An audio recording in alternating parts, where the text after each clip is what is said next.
I hope you like it spicy, because we're gonna add a custom food item, namely a pepper, to the game. Let's see how to do that. Alright, we find ourselves back in IntelliJ once more, and in this tutorial we will add a custom food item to the game, namely peppers, as you have already seen. And this is actually fairly easy, can be done fairly quickly as well. So let's first of all copy our Ruby over, simply select it and press Ctrl C to copy and then Ctrl V to paste it in. And then let's change the name to pepper and then pepper here as well. And then what we want to add after our fabric item setting here is simply .food.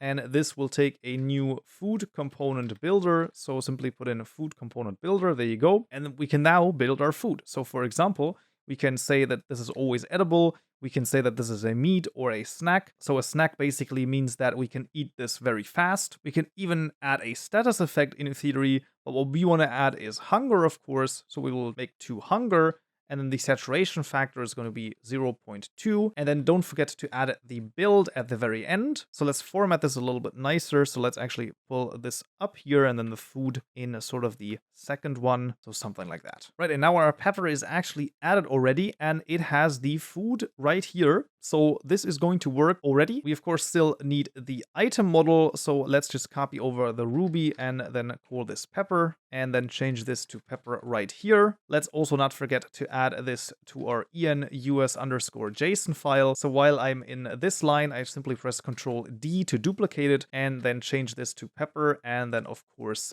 pepper here as well. And last but not least, add the pepper PNG to the textures folder. And with that done, we can see if it works. Alright, we find ourselves in Minecraft once more, and let's see. The pepper has been added to the game, and so let's take out 64. Let's take a stack out here and switch to survival mode, and let's eat one of them.